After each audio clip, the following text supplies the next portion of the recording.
Today's stuff we're going to be learning is Bava Kamma Daf Kaf Hey. Today's stuff is dedicated to Refuah Shlema to Alma Avraham, a hostage who was returned yesterday to Israel in critical condition. We're praying also for the health of all the other hostages who returned home and for the health and safety of many who are still being held hostage, hoping for their quick, immediate release.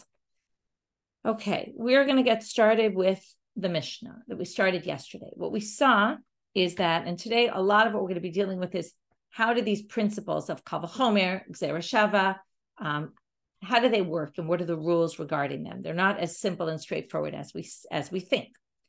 So we had Rabbi Tarfon basically saying, I'm going to prove my point from a simple Kal V'chomer argument. Let's start with their machloket. Their machloket was, if you do keren damages, a short time damages someone in an unexpected manner, gores another ox, but in the domain, Ruth's ox goes into Naomi's field, and in Naomi's field, gores Naomi's ox. Now, on the one hand, it wasn't expected. So we would say chatzi nizak, and that's what the rabbis say.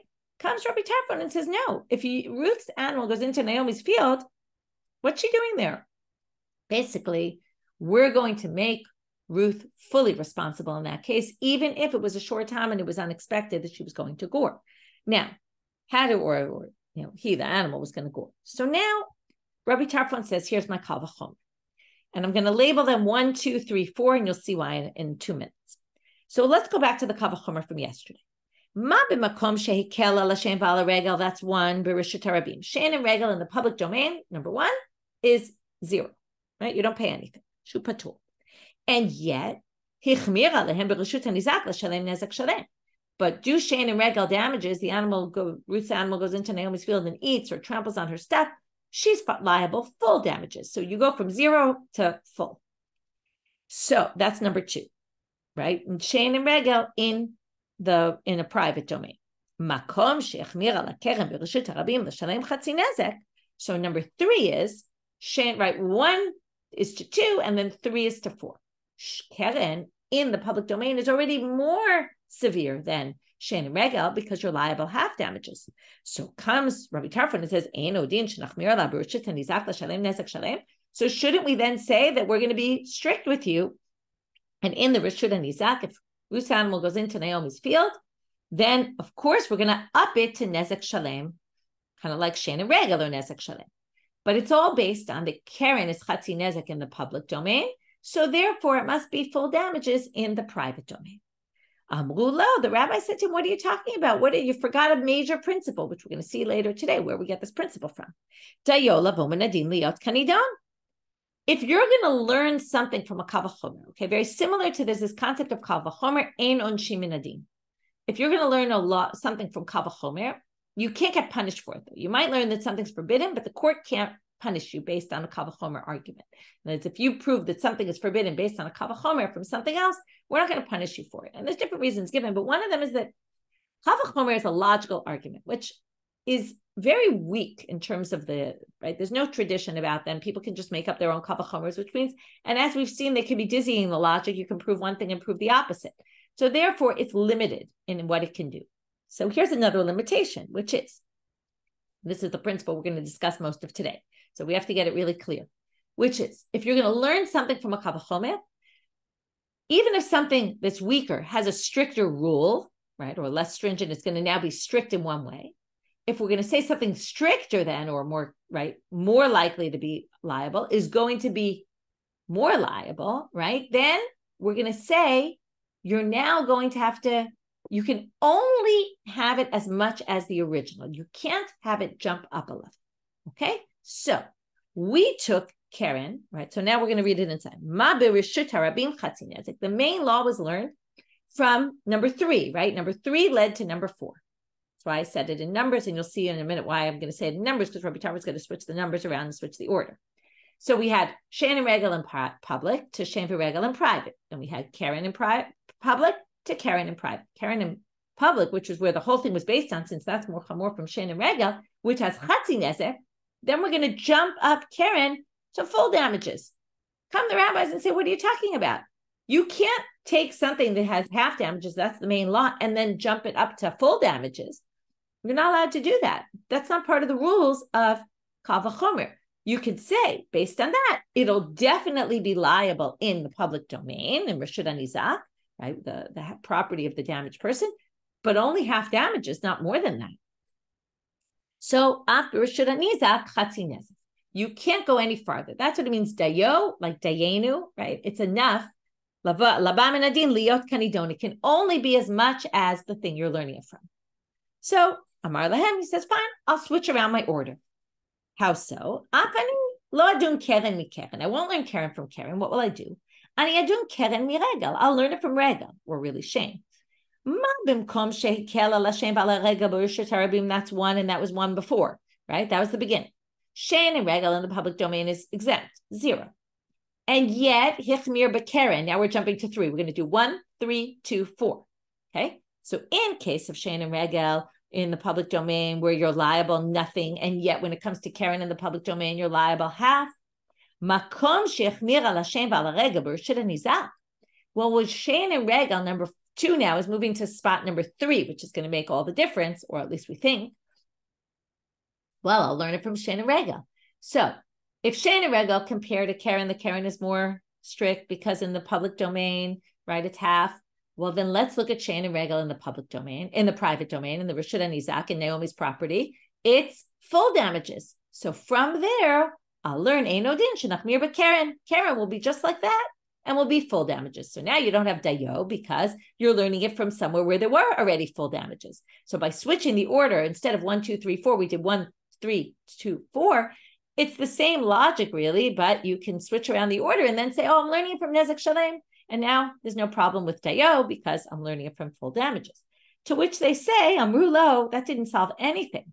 Because they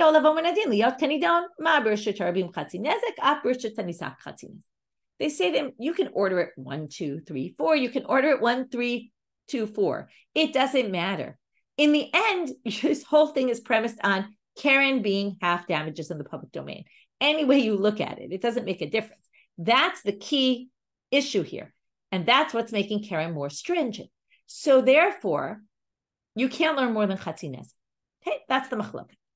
Now, it seems that Rabbi Tarfon has no problem with this. So now we're going to have a big question against Rabbi Tarfon. For Rabbi Tarfon, lately dayo, what, does he not think that dayo is a thing? He's basically ignoring it. I mean, he did try to, walk around it, but in the end, he disagrees with the rabbis and says, I have no problem. I don't do dayo, it sounds like he's saying. Okay, because I think there's not an issue here. I think you can learn one from the other and jump it up, right? Bump it up from half to full. So now, why are they so bothered that Rabbi Tarfon doesn't have dayo? Maybe, right? There's different ways. If you remember, there's Rabbi Yishmael's ways of darkening the Torah. There's Rabbi Akiva's ways, right? There could be different approaches here. Well, they say, V'ha dayo de'oraitahu. Dayo is a Torah law. How do we know? Okay, we learn it from the Torah. We derive this principle from a pasuk in the Torah. If you remember, there's Miriam and Aharon, right? Miriam was speaking badly about Moshe to Aharon, and she gets punished. And what's her punishment? She has to leave the camp for 7 days. So, right, remember, she gets leprosy and she leaves for 7 days. Ditanya. And it says in a bright, Midin kavachomer ketzad. How do we get the fact that there's a kavachomer? Like, where do we learn about kavachomer in general, and where do we learn about dayo? Vayomei Hashem Moshe. When God speaks to Moshe there, he says, Va'avia yarok yarak befaneha haloti kalem shivat yamim.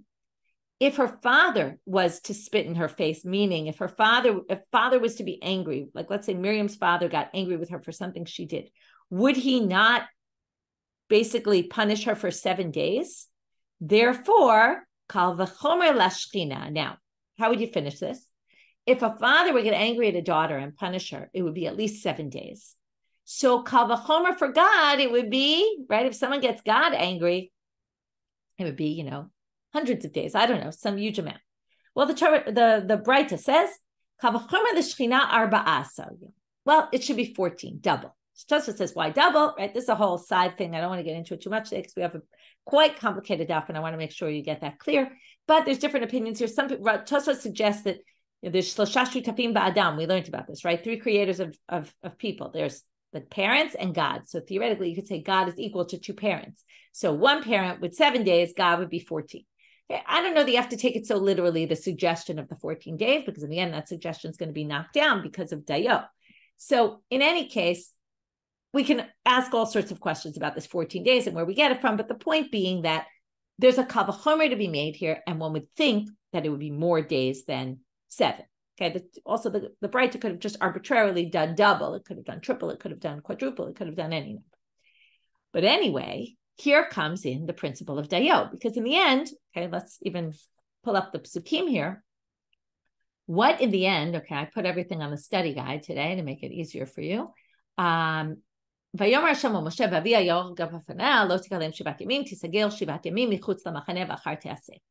a father would have done it, right, she would have been put away for 7 days. Therefore, tisagir shivat yamim, Miriam should be put aside for 7 days outside the machaneh, and only then can she come back in.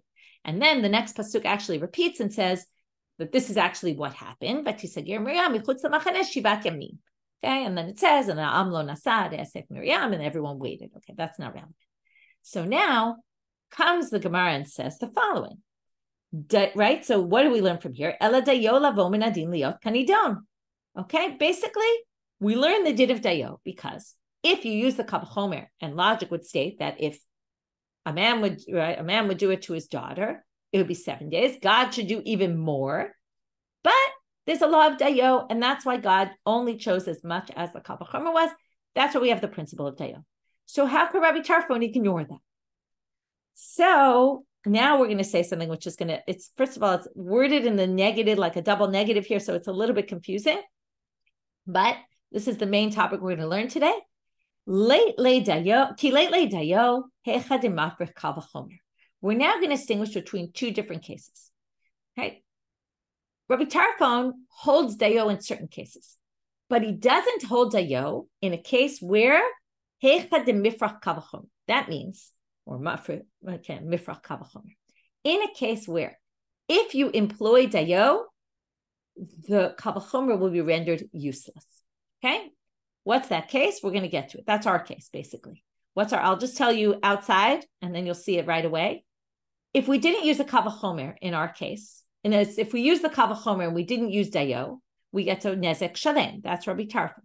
The rabbis say, no. Dayo gets you down to, right? It can't be any more chamor than keren in the public domain. So what does it mean? The kavachomer will tell you that it's half damages. Now, do I need a pasuk? Do I need a kavachomer to teach me half damages? No. Pasuk teaches me half damages. I would have known half damages were it not for the kavachomer. So comes Rabbi Tarfon and says, if you're going to employ dayo and use it, it's going to, and it makes your kavachomer totally unnecessary, then we don't use dayo in that case. We're only going to use dayo in a case like Moshe, which he's going to prove now. And we're going to see how the rabbis disagree with his understanding of this case. But we're only going to use it in a case where using dayo actually still teaches you something new in this kavachomer. That even after limiting the kal v'chomer, there's still a need for the kal v'chomer. That's what it's all about. So hopefully you understood that. In any case, we're going to see it many, many times, and we'll see how this works. Okay, so hatam. So let's go through, and here I charted it out here. Okay, there's hecha de lo mifrach kal v'chomer. That's the case of Moshe, and hecha de mifrach is our case of the chatzi nizak. So now we're going to say when it's not mifrach kal v'chomer, you are going to use dayo. And now we're going to see, I put numbers by the different stages so you understand. Hatam shiva deshchina lo k'tiv. Now, if you didn't have anything here, you wouldn't have known, if you didn't have a kal v'chomer, you wouldn't have even gotten to the fact, okay, I added some words here, you wouldn't have gotten to the fact, you wouldn't have even thought that there's days where people would have to be put by themselves. Right? You wouldn't have come to that conclusion had the Torah not had this kal v'chomer, avia yarok yarak b'fanea lo tikalim shivat yamim. Without that kal v'chomer, I wouldn't have even thought that there's such a concept of putting someone out of the camp for 7 days. Ata kal v'chomer aite arbas. So now stage 2 comes the kal v'chomer. So the first stage is what we would have known without this pasuk, without this kal v'chomer. Without this kal v'chomer, we would have known nothing. We wouldn't have known that she was going to be put away for 7 days. Comes the kal v'chomer and teaches us, right? If a father would do it 7 days, God would do it 14. Atu dayo, apik shiva v'okeh shiva. So comes in dayo, and what does it do? It says, oh, no, not 14, but 7. So again, the main point here is the kal v'chomer taught us something, because without the kal v'chomer, we would have thought 0. Now that we have a kal v'chomer plus dayo, we get to 7. Right? Remember, without dayo, we'd be at 14. So it's either 0, 14, or 7. So basically, with employing dayo, we've gone from 0 to 7, even though we went to 14 on the way, but that doesn't interest us. The point is we're now at 0. We were at 0. We got to 7 in the end. Okay? That's Rabbi Tarfon. But what about, and that's the case of lo mafrich kal v'chomer. Then he does employ dayo. But hecha de mifrach kal v'chomer, what's that case?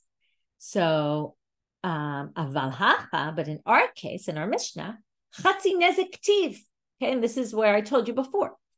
Chatzi nezek is already known from the beginning. So if our whole thing, kal v'chomer, dayo, is only going to get us to half damages, well, we already knew that from the beginning, and then there's no point for the kal v'chomer. So let's go through.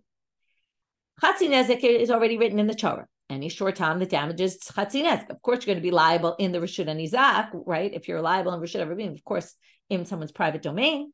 Va'ata kal v'chomer, va'aite chatzi nezek achrina v'nasa nezek shalem. Right? Comes the kal v'chomer and says, we're going to add another half and make it nezek shalem. I darashta dayo, and if you want to employ dayo and cut it back to chatzi nezek, if rechle kal v'chomer, you basically render the kal v'chomer useless. Right? You could call it, I was trying to think of the exact right word, but you're undermining the kal v'chomer, or undermining is not really the right word, but you're rendering it entirely useless and unnecessary.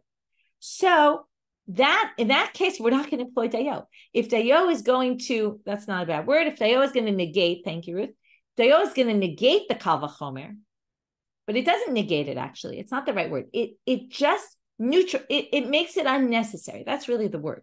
Okay, it makes it entirely unnecessary because there's just no point. We already know it from the beginning. Okay, so now, okay, I'm going to look at your words and I'm going to, because I see that maybe there's not perfect understanding here. Limiting, dayo always limits your kal v'chomer. That's what dayo does. The question is, obviates. That's the word I was looking for. Thank you, Art. Obviate is the word. It's no longer necessary. It obviates the need for the kal v'chomer. Okay, that's a good word. So now that's what it's done, because it's dayo always limits. The question is it limiting it to something that at least we've jumped from point A to point B? But if we've jumped from point A to point B and then back to point A, there's no point. Okay, so now we're good. Now the question is, why don't the rabbis view it like Rabbi Tarfon? In other words, that was pretty convincing that the Moshe case was a case where we wouldn't have known it otherwise, and therefore we needed the kal v'chomer to get us at least to 7. So now we're going to see the Rabbanan shiva ad shchina ktive. The rabbis say that's not what the case is. The 7 days you would have known. Okay, why would you have known them? Okay, not because of tzarad, as I see you're saying in the chat, because he didn't say yet that he's giving her tzarad, okay? But what's the issue here? Shiva ad shchina ktive, because it says tisager shivat yamin. It says two things here. And then it says tisager shivat yamin. So it does say it explicitly without connection to the kal v'chomer. You could say it is. That's what Rabbi Tarfon is going to say. So don't worry. But right now, the rabbi's position is it says in the Torah tisager shivat yamin. So even without the kal v'chomer, we would have known 7 days. Rabbi Tarfon says, what are you talking about? That's exactly what we're using to teach us dayo. Hahu tisagil didashin and dayohu. This is, right, what does it say? Hashem says to Moshe, if the father had done it, he would have put her away for 7 days. Therefore, I am putting her away for 7 days, right? Or she will be put away for 7 days, or isolated for 7 days. So now, what are we saying here? That word doesn't teach you that, without the kal v'chomer, you would have known 7. Like, I'm telling you 7 days. No, that's part of the kal v'chomer plus the dayo. That's basically saying, right? Because if you just said you would have assumed 14. Comes the words tisager shivat yamim to say, but since we can only learn a kal v'chomer from itself, no more than what it has, therefore only 7. The Rabbanan, what are they going to say to that? No, ktiv ka'achrina. No, you want to learn dayo? It comes from the next pasuk. The next pasuk I already read you says, "V'tisager Miriam michutz lamachaneh shivat yamim." Now they could have just told you after God just said, "I'm going to put her away for 7 days." It would have just said, "V'tisager Miriam michutz lamachaneh." Period. Okay, and that in fact happened, but they didn't need to tell you again 7 days. The second set of 7 days. So the first set, according to the rabbis, is to tell you, and this is the bottom chart on the first page, shiva d'shchina. This is right. Even if basically this is going to mean that there really was no point to the kal v'chomer with the dayo. Because 7 of the Shechina says, Tisager Shabbat Yamim. Tisager Miriam Shabbat Yamim, the second time, that teaches you the law of dayo. So Rabbi Tarfon, what are you going to do with the Shabbat Yamim the second time? Because you think the first one is teaching you dayo. So what's the second one coming to do? Hahu afilu ba'alma de darshinan dayo, v'lo tomar haka mishum kvodo shel Moshe, aval ba'alma lo Kamma shmana. Well, you might have thought that maybe this whole thing of dayo is only here because of the covenant of Moshe. But maybe in other cases not. Maybe this is a unique case. Therefore, it repeats it. So according to Rabbi Tarfon, the first 7 days are coming to teach you dayo. The second are coming to teach you dayo is applicable to every single case in the Torah. Okay, done. So now we have basically how they read these psukim. Rabbi Tarfon does agree there's a law of dayo. He just thinks that not if it obviates the need for the kavachomer. Okay, moving now further. So that was, we established, and now here's the next chart on the page. We have the Chachamim say dayo always. They don't care if you would have known the halacha anyway, because they read it as, anyway, it said in the Torah 7 days. So the fact that we ended up at 7 days, started at 7 days, went to 14, came back to 7, still, it doesn't make a difference. You still employ dayo even if there's no need for the kavachomer. Rabbi Tarfon says we only employ dayo when there's a need for the kavachomer, and it doesn't obviate the need for it. Well, now we're going to have 2 questions of the same type, which is, isn't there high tana, dilo darish dayo? Isn't there someone who doesn't have dayo at all? Even though it doesn't obviate the need for the kavachomer, meaning, even if there is a need for the kavachomer still with dayo, they still don't use dayo. Okay? And now we're going to try to prove. We're going to do it here. We're going to do it again in a little while. We're going to bring 2 different sources that seem to say there is no law of dayo. Each time, though, in the end, we're going to say that that's not the case, okay? But we're going to try. And what basically this is going against what we established before, which is obviously there's a concept of dayo, right? There's this Torah thing about Miriam, and that proves dayo. So now we're going to say it looks like there's somebody who thinks not. And for this, we're going to get into laws of tum and tara. Ditanya, we can never avoid these. Keri bezav minayin. Now, I'll talk about some basic laws. If you have shechvat zera semen that comes out of a man, it's mitame maga, by touching it. If it touches something, that object will become tamei. Okay, then we have tuma of azav. Okay, and tuma of things that come out of azav. Okay, azav or azav discharge, okay, is going to be mitame in all sorts of ways. Okay, so one of them is what comes out of azav is going to be mitame maga, by touching, and also masa, okay, which is by carrying it. So if, let's say, a discharge came out of a man, it was a zav discharge, and someone carried it on a tray without touching it, they would also, right, that would pass on tuma. So now they say the following. Ditanya, keri bezav minai. Now we're going to have a combination of the 2. We have a guy who's zav. Okay, he has a discharge coming out of his body, and he's in the status of a zav for those days. Okay, we've talked about this before. He has 3 re'iyot, then he becomes a zav gadol. It's a zav for 7 days. He brings a korban at the end. While he's in the status of zav, he sees shechvat zera. Now we want to know, does that shechvat zera, mitame, we're going to come to the conclusion, it's mitame, maga, and masa. Normally, shechvat zera is only mitame with maga, by touching. Now it's going to be mitame by masa also. If somebody carries it on a tray, that passes on impurity.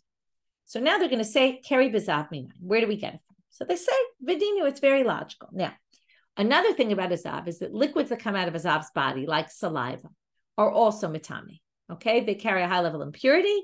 Okay, all the liquids, we'll get to a whole list later of liquids that come out of the body of a zav. So they say the following. Ma tahor b'tahol, it's a very confusing language.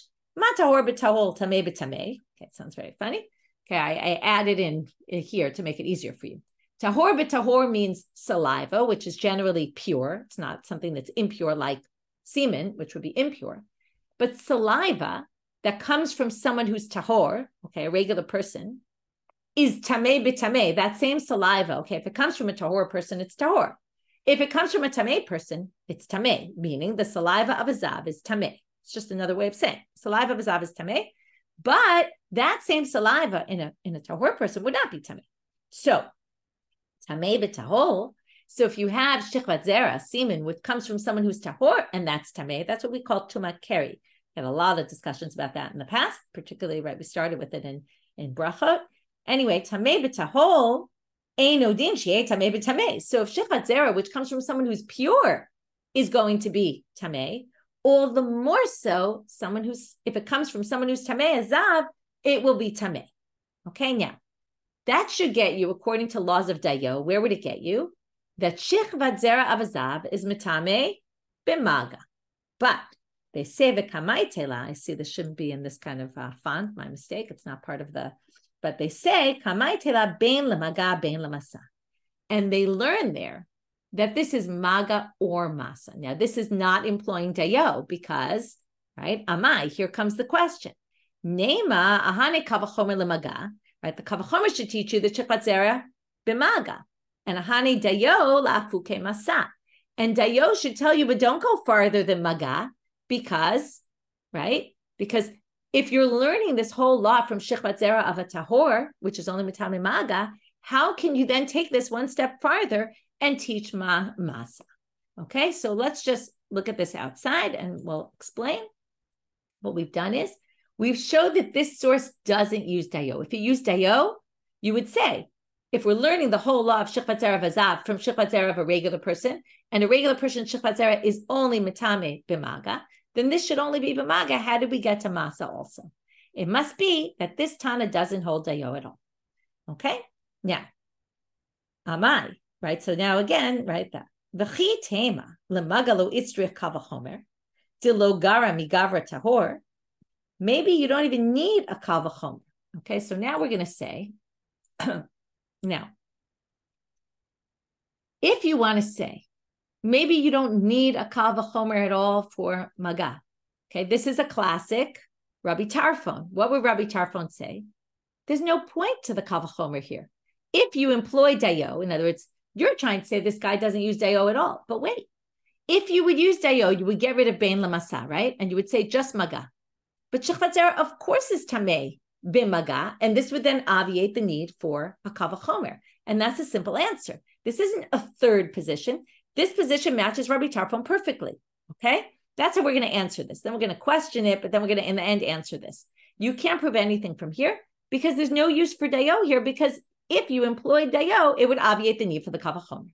Because you would just get to maga, and shichvat zera is already mitame b'maga. So that's what they're going to say now.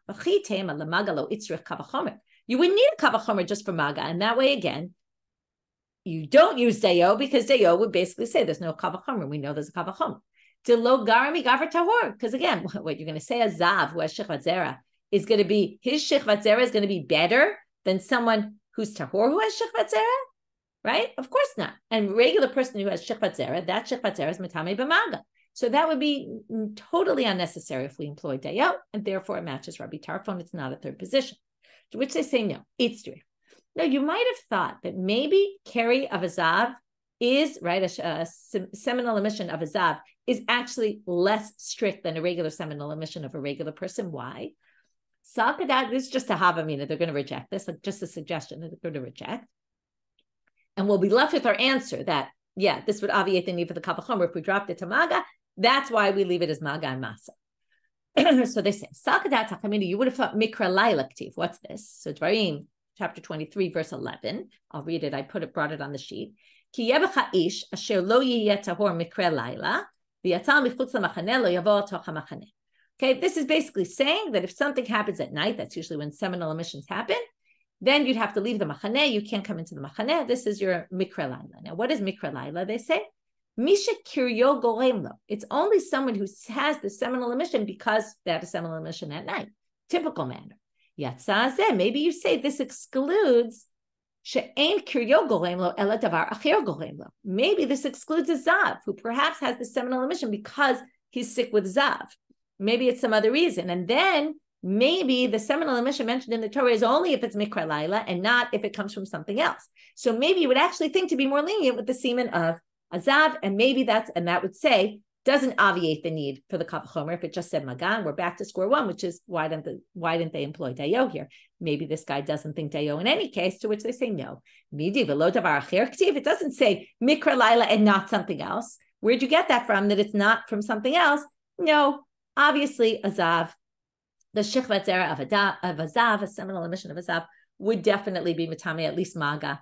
And therefore, this is a classic example of Rabbi Tarfon's position that bein lamaga, bein lamasa, because we don't employ dayo here, because otherwise there's no need for the kavachomer. So that was an attempt to say there's some third position. We rejected. Now we're going to get off on a sidetrack a little bit, which we don't really need the study guide for, but you can follow in there still, which is Uman tana d'shama leida amar shechvat zera shel zav metame b'masa. Now they want to know, the conclusion of that source was shechvat zera of zav is metame b'masa. Okay, that was clear. Not only maga, also masa. But now they're going to say, but we have a machlokes somewhere else with two tanaim, and neither one seems to match this position. Let's see. And then that's the question, like, who is this third tana? Now, it could just be a third tana, but right now they want to say, it's weird, we have a machlokes somewhere else about this, and nobody says what this tana says. So low Rabbi Eliezer, low Rabbi Yoshua did Tanya. As it says in a Breita, it says Chanan, but it's not a Mishnah, it's a Breita, so it should say Tanya. Shechvat zera shel zav metame b'maga ve'em metame b'masa. Okay, shechvat zera v'zav, maga, not masa. That's clear. The Rabbi Eliezer, that definitely disagrees with our Tana, who says it's maga and masa. Rabbi Yoshua, well, af metame b'masa. That sounds like our position, but clearly it's not going to be, because they say it doesn't match Rabbi Yoshua either, because Rabbi Yoshua adds, Lefi she'i efshar b'lo tzich ziva. Why is the shechvat zera of azav metame b'masa? Because the assumption is, if the man is discharging other things because they're azav, and they also have the seminal emission, there must be drops of the ziva inside the shechvat zera. So, right, without getting too grotesque and imagining all this stuff, but basically there's an assumption there's something mixed in there. But what does that seem to imply? How can I look on Rabbi Yeshua? Sounds like because it's impossible, there wouldn't be ziva. Halav hachilo. But in theory, now how you would figure this out, I don't know, microscope, figure out what's zav, what's shechvat zera. But the point being that on a theoretical plane, he doesn't really think that shechvat zera of zav is metame b'masa. He only thinks that it's metame b'masa because of the zava inside of it, but not because it's shechvat zera. So that seems to also not go with our tana. Ella, hi tana, ditnan. So they say, I'll find you a third tannaitic source that matches what we just said here, which is, it's actually a good question why you need a tannaitic source. We already had a tannaitic source that said it. It's a little bit strange, but anyway, they bring this tannaitic source. It's a Mishnah in Kalim.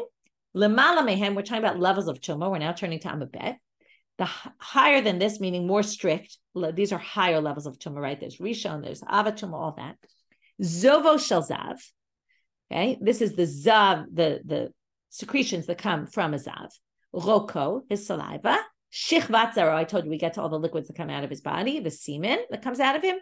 Ummeme raglav, the urine that comes out of him. Vidam hanida, and blood from a nida. That's a different category. I'm not talking about zav anymore. Mitamim bein b'maga bein b'masa. So here you have it explicitly that the shichvat zera of a zav is mitame b'masa. To which they say, right, we're off on a sidetrack here, which is just who's the tana that said what we said in that Breita we brought. Maybe this is just Rabbi Yeshua, that the shechvat zera of a zav is tamei because there might be some ziva mixed in with it. To which they say no, in keren, and now that's an interesting diuk they're going to make by the order of the way it's mentioned in the Mishnah. If they wanted to say the shechvat zera of a zav is tamei because it has drops of ziva in it, then it should have said zovo shel zav shechvat zaro, and then go to the rok. The saliva obviously doesn't have ziva in it; the saliva is coming out of his mouth. So ma'ishna de katana dekabe roko el mishum da'ate me roko. No, the rok of the zav is said in the Torah. It says if some saliva comes out of the mouth of the zav, yarok or something, I forget the language exactly, but it says it's tameh. So the shechvat zaro is just one of the liquids that come out of the body of a zav that's learned out of rok, which means it has nothing to do with, because it might have drops of ziva in it. And this matches perfectly with the tana that we saw that says that shechvat zera independently, because it's the liquid that comes out of the zav, is basically tameh, maga and masa, even though normally shechvat zera in a regular person is only going to be maga. In the case where it's coming from a zav, it has a different law because it's like the rok. Okay, and that's proven from the source, and that's where we have someone who says. Okay, but now we're going to the second source where we think, at least at the beginning, that this tana doesn't employ dayo at all. So let's pull it up on the study guide again. Okay, so the second question is from Rav Acha midifti l'Ravina. Amalei Rav Acha midifti l'Ravina. He says, "V'ha hai tana lo darish dayo, af al pita lo mafrech kavachomer." We have another tana who doesn't darish dayo, even in a case where it doesn't obviate the need for the kal v'chomer, meaning you still would need the kal v'chomer in any case, and yet he says no dayo. So why is that? De tanya. Here we're going to see, first we want to know what, and then we're going to see mapatz b'meit minayin. Okay, mapatz is a mat made of reeds. Now, how do we know that a mat made of reeds is matame? Usually, tumat made, it's vessels. Vessels are usually have what's called a clay kibul. They accept liquids, right? Now, they can hold something. A flat reed mat doesn't hold anything. So it's not necessarily a regular vessel. So how do we know that this mat made out of reeds would be matame tumat made? So that would mean if flesh from a dead body touched it, if a person if the mat was in a tent with a dead body, how do you know it's tamei? So they say v'dinhu. It's a logical kavachomer. Uma pakim ktanim shetorim bezav matame b'meit. Pakim ktanim is from pach. Pach is right like Hanukkah. Pach is a little jug. We have a very small jug that's tahor bezav. Now, what does it mean it's tahor bezav? Well, in order for an earthenware vessel to become tamei, you have to put something inside of it.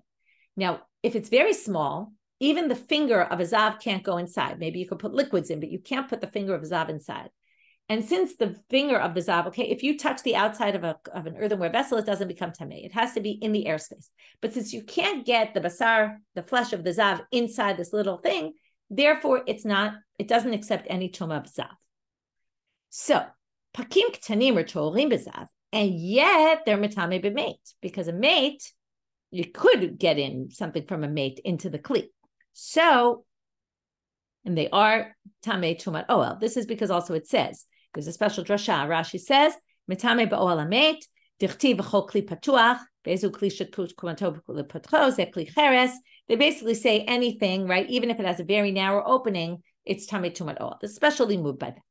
So mapatz shemetame bezav. Now a patz, why is a mapatz metame bezav? If we said normally a kli needs to have a kli kibul, it has to have a receptacle.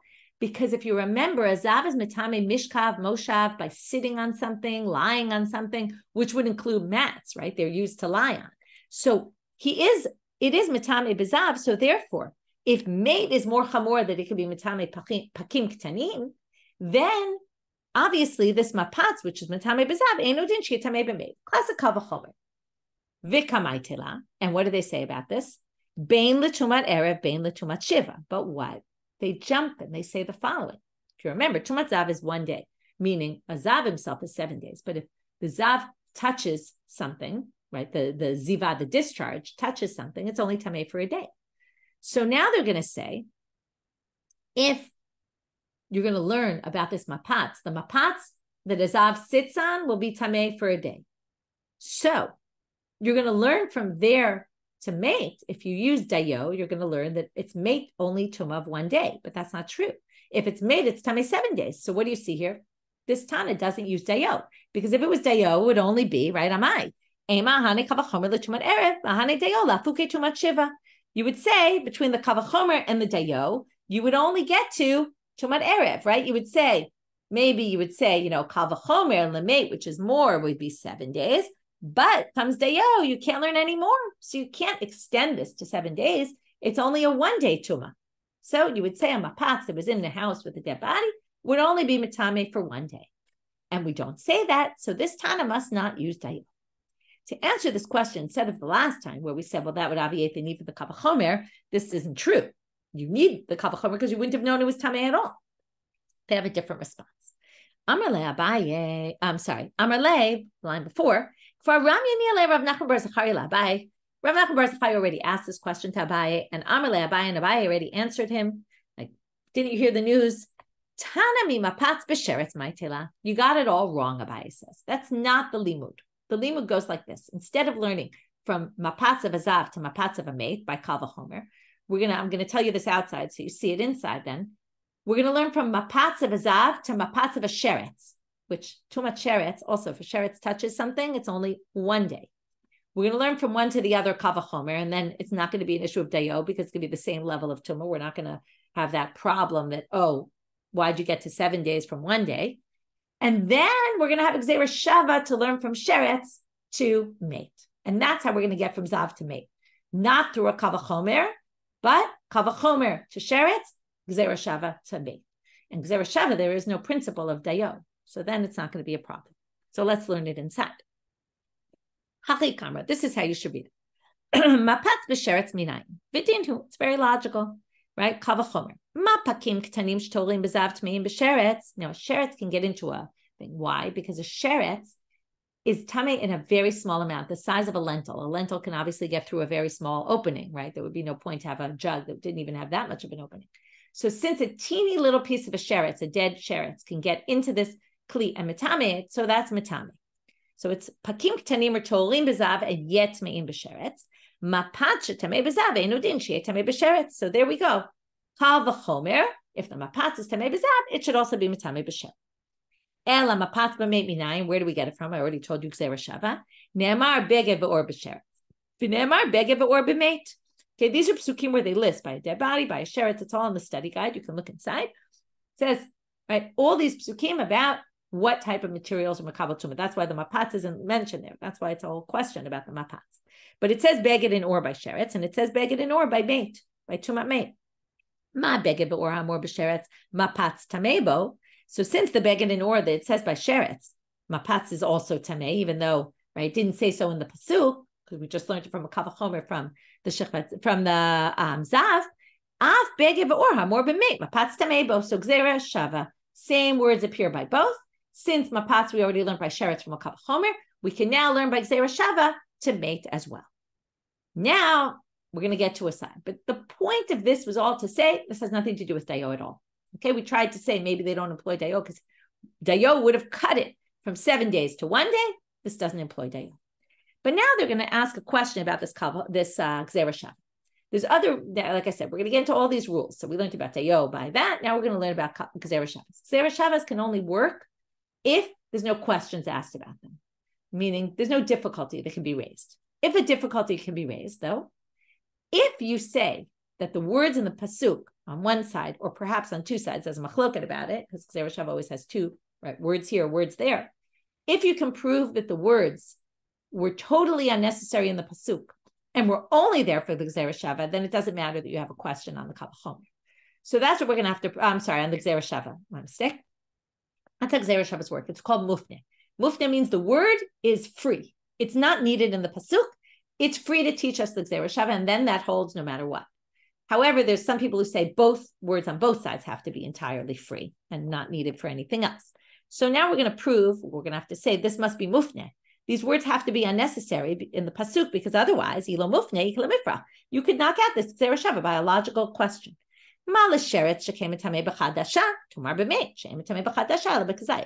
want to learn from sheretz to mate.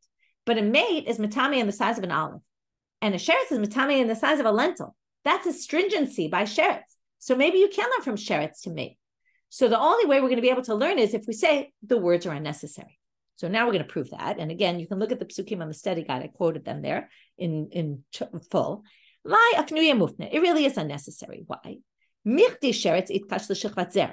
sheretz is, and we're going to say sheretz is compared to shechvat zera, and by shechvat zera it already says beged and or.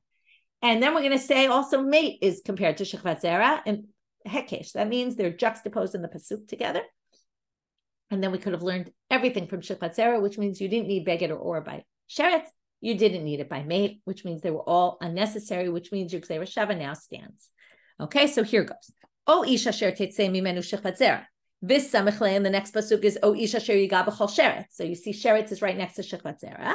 Uchtiv be b'shechvat zera, and by shechvat zera it already said v'chol beged v'chol or sher yalav shechvat zera. Any clothes, any leather. So beged or dekatar b'chmana b'sheretz lamali. So you didn't need sheretz by, because you could just say, oh, these two are juxtaposed in the pasuk. We can learn beged and or from sheretz, from shechvat zera, from anything that semen comes in contact with. Shma mina lafnuye. Therefore, it must be free. Well, that means only the sheretz is free. That works well if you say there's a debate about this. As long as it's free on one side, then you can learn this gzera shava and you can't question. But if you say if it's only free on one side, you could still raise a question and knock out the gzera shava. So theoretically, we have a question here because sheretz is more chamor from mate. Maybe we don't learn it. To mate nami afnuya mufne. Also, this pasuk which listed the materials that can become tamei is also unnecessary by mate because michte mate eat kash l'shikvat zera. Same reason. It's also juxtaposed in the pasuk next to shikvat zera. Dichtiv anogea b'chol tmei nefesh. That's anyone who touches a dead body. O ish asher teitzei mimenu shikvat zera, or a man who has a seminal emission. So there you see, shikvat zera is compared to mate. Uchti be b'shikvat zera, and we already know this. It says by shikvat zera, kol beged v'chol or asher yalav shikvat zera. Any clothes or leather that comes in contact with the semen. Beged or the katar b'chmana b'le lamali. So why do you need it? Shmamina laf nuye by revuf nemishnei tzadin. Perfect. So now that was just an aside.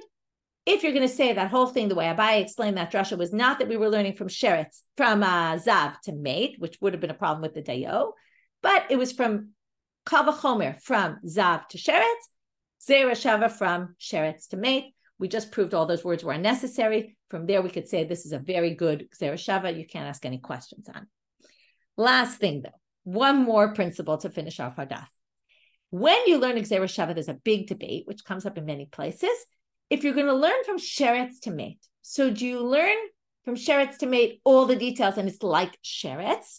Or are you going to learn from sheretz to mate and then it has the criteria that go along with mate?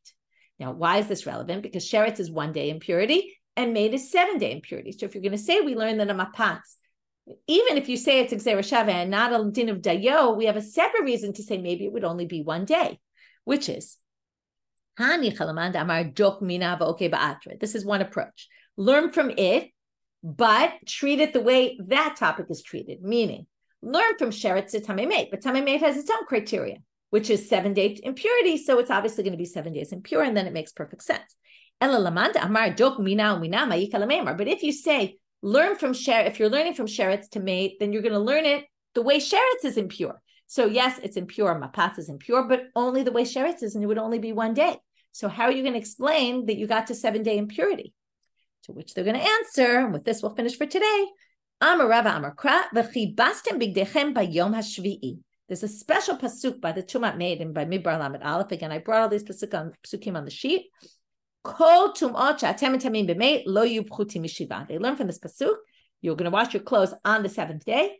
They learn from here that any impurity of dead is always 7 days. So you might hold in general that when you learn Xera Shava from one thing to the other, you're only going to learn what's said there, and you can't apply the criteria and the things that relate to this new topic, right, to what you're learning, except in Tumat Mate, because Tumat, except for this one issue of the 7 days of Tumat Mate, because there's a special pasuk which teaches us Tumat Mate is always 7 days.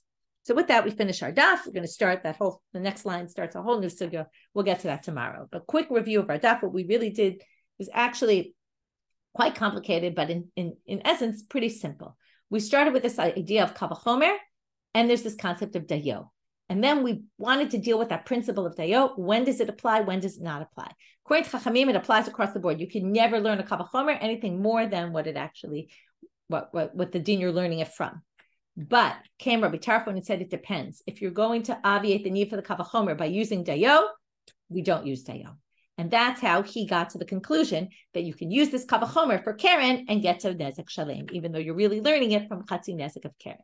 And then we brought cases that show both, right? We learned it all from the Torah. We showed how the Torah case was possibly different, right? Rabbis didn't agree, which is why they didn't agree with him in general. And then we tried to say, is it possible there's someone who doesn't think dayo ever exists? And we brought 2 sources where we thought that was the case, but in the end we said, the first one was actually just like Rabbi Tarfon. It was that by using dayo, you would basically obviate the need for the kavachomer. And the second one really wasn't what you thought it was. We thought it was a kavachomer from zav to mate. Turns out it wasn't. It was zav to sheretz. And from there we did Xera Shava, a different method to mate. Even there we ended with this final question of, well, if so, how did we learn more? Because what about this approach that you can only learn from it, criteria of it? But we resolved it because of a special drasha by Tumat Mate that makes this an exception to the rule. With that, we'll finish for today. Wishing everybody a good day. And tomorrow we're getting to the famous mission of Adam Mu'ad La'olam and all about humans and their responsibility for their own actions. Very fascinating topic. Wishing everybody a good day.